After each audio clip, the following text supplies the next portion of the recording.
Sanggar Anak Alam itu merupakan sekolah ya, sekolah biasa saja. Kami concern di pendidikan dasar. Kenapa kami ada? Itu karena kami melihat bahwa pendidikan dasar yang berjalan di Indonesia ini, kami lihat ini sudah enggak sejalan dengan prinsip-prinsip dasarnya gitu. Maka kami ingin mengembalikan pendidikan dasar pada esensinya. Itu yang kami lakukan. Bagaimana mengembalikan pendidikan dasar pada esensinya?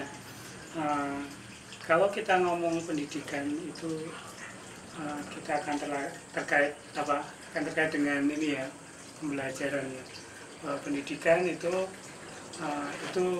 akan berjalan seumur hidup, dari manusia itu lahir sampai nanti dia mati, itu ada proses belajar terus menerus, dan proses belajar itu merupakan proses belajar yang alami. Maka kami mencoba untuk masuk ke hal-hal yang alami yang terjadi di kehidupan manusia, terutama di anak-anak. Ya, kalau kita ngomong manusia itu akan selalu terkait dengan dirinya, akan terkait dengan lingkungan, dan akan terkait dengan masyarakat. Nah, sementara pendidikan dasar yang terjadi di negara kita ini itu mencerabut dari akar kehidupan itu sendiri. Orang cenderung dibawa ke sebuah kotak yang namanya sekolahan, itu dipisahkan dari kehidupan masyarakat yang real. Nah, bagaimana upaya kami, bagaimana sekolah ini bukan sesuatu yang terpisah dari kehidupan masyarakat yang real, yang beragam, satu hal terkait dengan hal lain.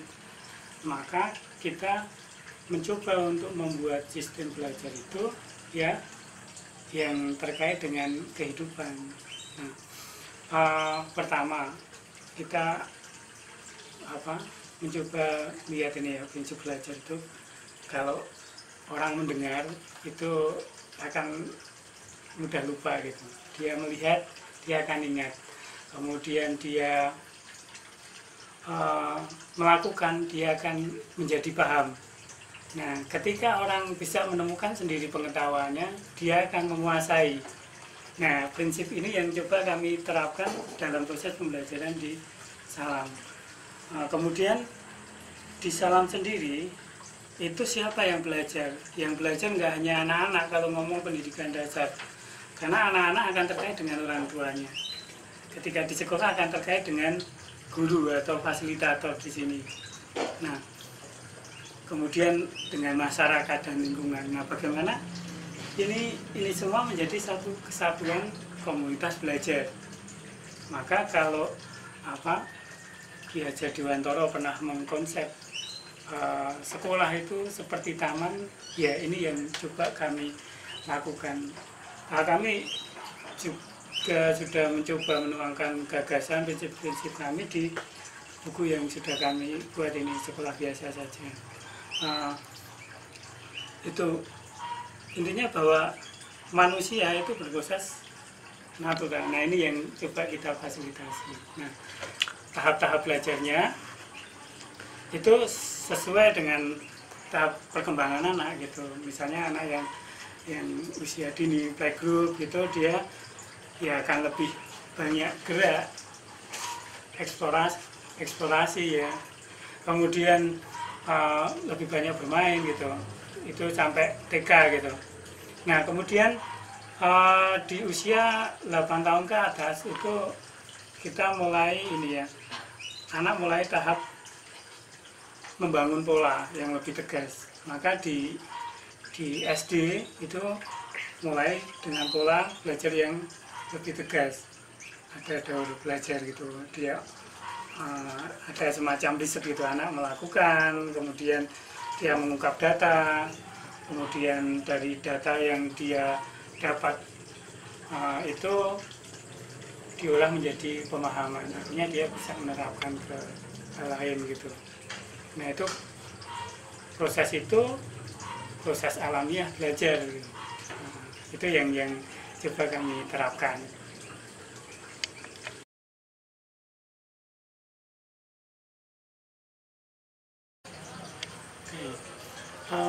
Saya punya harapan untuk pendidikan kita ya, pendidikan untuk sekolah terutama ya. Sekolah mestinya menjadi sekolah yang biasa saja. Artinya ya kita biasa belajar dari kehidupan, biasa belajar dari peristiwa. Justru pengetahuan itu ketika punya konteks terhadap kehidupan itu akan membuat orang itu mampu untuk hidup. Artinya dia akan siap menghadapi proses kehidupan selanjutnya. Terutama ketika sekolah yang biasa ini dilakukan di pendidikan dasar, maka anak akan terbiasa hidup. Ya, itu. Nah, ini harapanku juga menjadi perhatian pemerintah.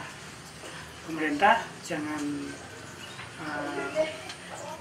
nggak usah berpikir yang terlalu canggih lah, harus semuanya disediakan, itu malah tidak mendidik gitu. Tetapi justru yang dibutuhkan hanya kerangkanya seperti apa, prinsip-prinsipnya seperti apa. Nah, kemudian untuk prakteknya ya disesuaikan dengan konteks kehidupan masyarakat. Nah, yang kemudian perlu dilakukan adalah justru mendidik gurunya supaya tahu konteks kehidupan masyarakat itu seperti apa, konteks kehidupannya anak itu seperti apa, sehingga si guru yang dia terjun langsung di situ, dia bisa mengelola pembelajaran di situ sesuai dengan konteksnya. Gitu. Nah, kalau harapannya untuk anak-anak, ya anak-anak biarlah bertumbuh sesuai dengan dirinya. Nah, kita orang dewasa cukup memberi ruang yang merdeka untuk anak-anak sehingga anak-anak bertumbuh sesuai dengan kodratnya.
alasan sekolah di sini ya karena menurut saya memang untuk mencari pendidikan yang ini aja lebih ke apa ya, lebih ke mencari karakter si anak, pembentukan karakter si anak. Jadi sekolah yang mengikuti perkembangan anak itu sendiri, bukan sekolah yang terkesan memaksakan si anak mengikuti sekolahnya itu.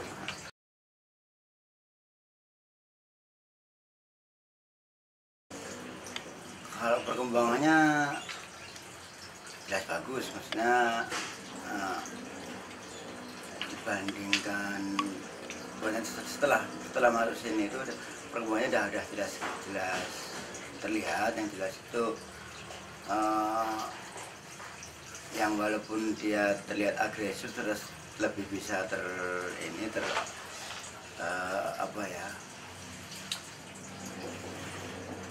bisa diatur lah, sebelumnya susah diatur. Gitu. Terus lebih tahu ini juga perkembangannya, yang jelas lebih tahu kalau sama orang lain gimana, itu lebih tahu, nggak seperti dulu asal kayak anak-anak katakan nakal ya, itu udah lain gitu lah. Terus untuk segi dalam belajarnya juga lain, lebih senang dia belajarnya, nggak seperti tertekan. Itu perkembangan yang pasti, itu yang bikin saya senang di situ.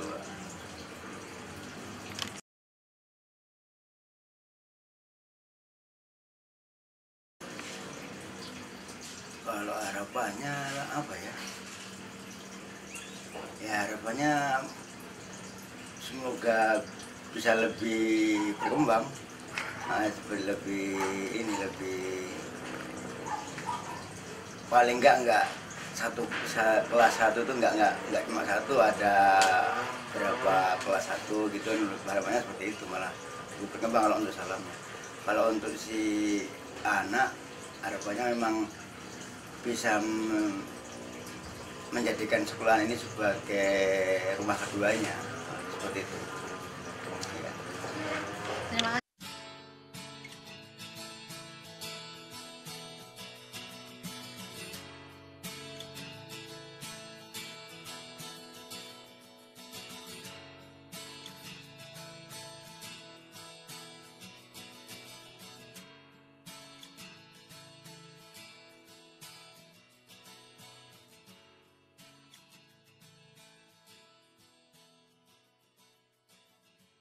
Kalau pendidikan formal otomatis itu sudah diatur oleh usia, yang mana usia itu sudah berjenjang dari TK, kemudian dari SD sekian tahun, kemudian SMP, SMA itu sudah harus sesuai standar usia. Tetapi kalau pendidikan non formal ini tanpa batas usia.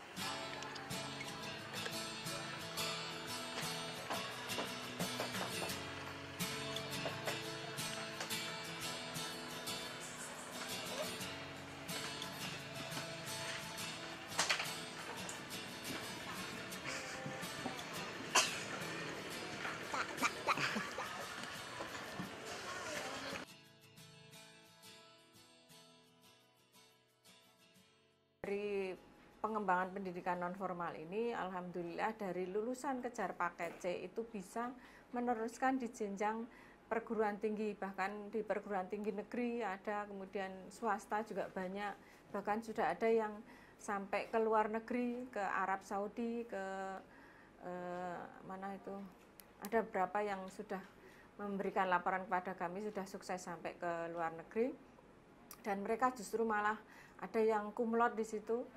Alhamdulillah meneruskan jenjang di pendidikan formal ini yang dulu memang mungkin banyak dicibir orang kenapa tidak bisa di pendidikan formal, sehingga sekarang alhamdulillah banyak anak-anak kita yang sudah masuk di pendidikan non formal lewat PKBS.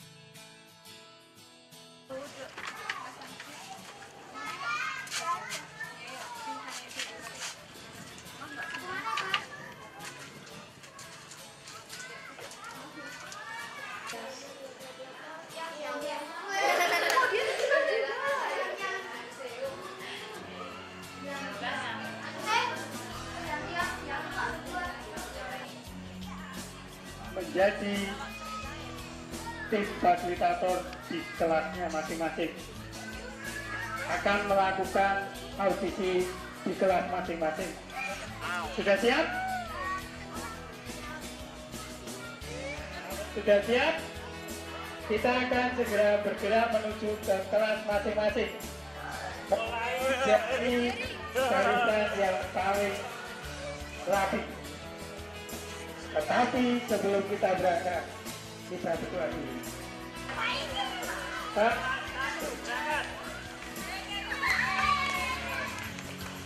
kelas 6 berangkat.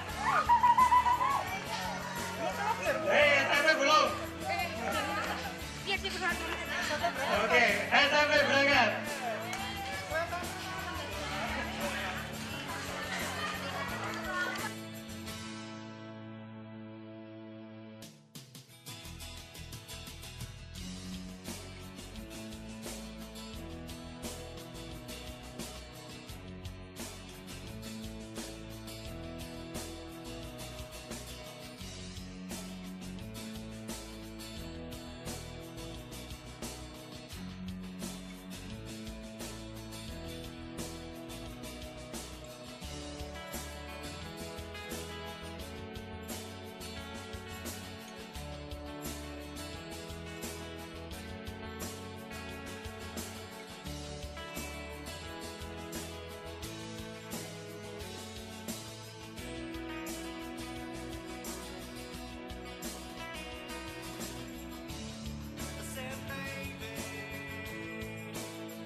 Sanggar Anak Alam memang berada di bawah naungan Dinas Pendidikan Menengah dan Nonformal. Izinnya juga sudah ada dari dinas, dan mereka juga berjuang untuk anak-anak kita yang tidak bisa menempuh di jalur formal dengan pendidikan seperti menanam, cara menanam, pengelolaan organik, kemudian jadi memang itu namanya juga di pendidikannya juga menyangkut pendidikan untuk ramah lingkungan dan alam.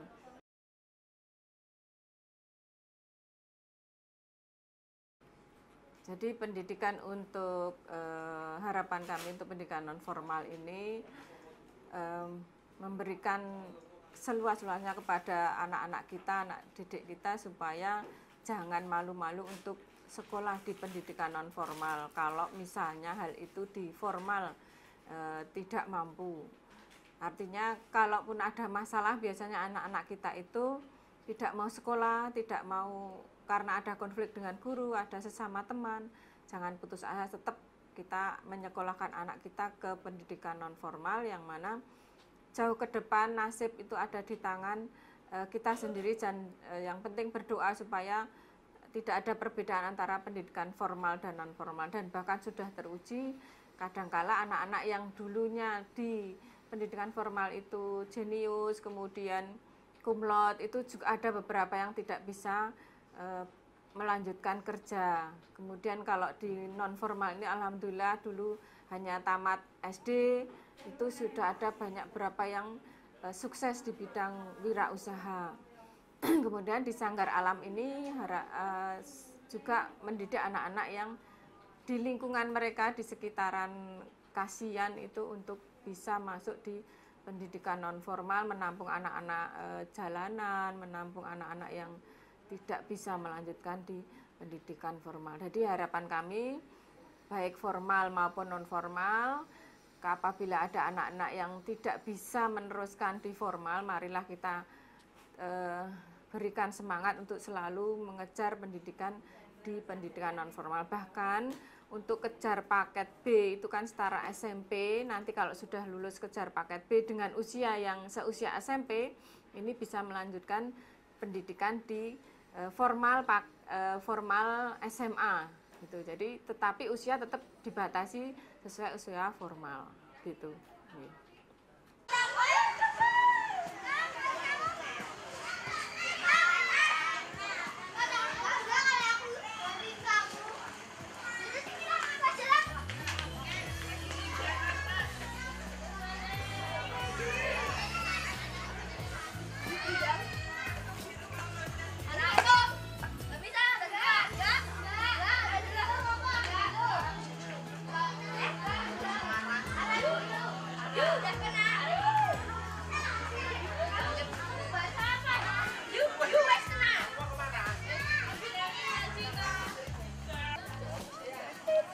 Mas Budi tidak tahu nanti bentuknya seperti apa dan tidak akan memberitahu. Di sini dilakukan selama 1 hari ini di kelasnya masing-masing. Itu di hari yang pertama. Hari yang kedua itu akan ditentukan kegiatan hari ini. Nanti teman-teman siapa yang terpilih di hari pertama ini akan mengikuti yang hari kedua. Nah, teman-teman baru tahu besok di hari yang kedua. Besok pagi datang lebih awal, cek apakah kamu ikut apa enggak. Kalau ikut di mana nanti dicek besok, maka datang lebih awal. Kalau kamu telat dan acaranya mulai, kamu tidak bisa ikut. Oke, itu hari kedua. Hari ketiga dan seterusnya akan dikasih tahu setelah hari kedua. Sudah siap? Nah, misi kita hari ini nanti dilakukan di kelasnya masing-masing. Teman-teman akan ada 1 atau 2 atau 3 orang yang akan menjadi tim fasilitator di kelasnya masing-masing. Akan melakukan audisi di kelas masing-masing. Sudah siap? Sudah siap? Kita akan segera bergerak menuju ke kelas masing-masing. Mulai dari barisan yang paling rapi. Tetapi sebelum kita berangkat, kita berdoa dulu. Siapa yang mau berdoa? Ya, saya belum. Doa mulai.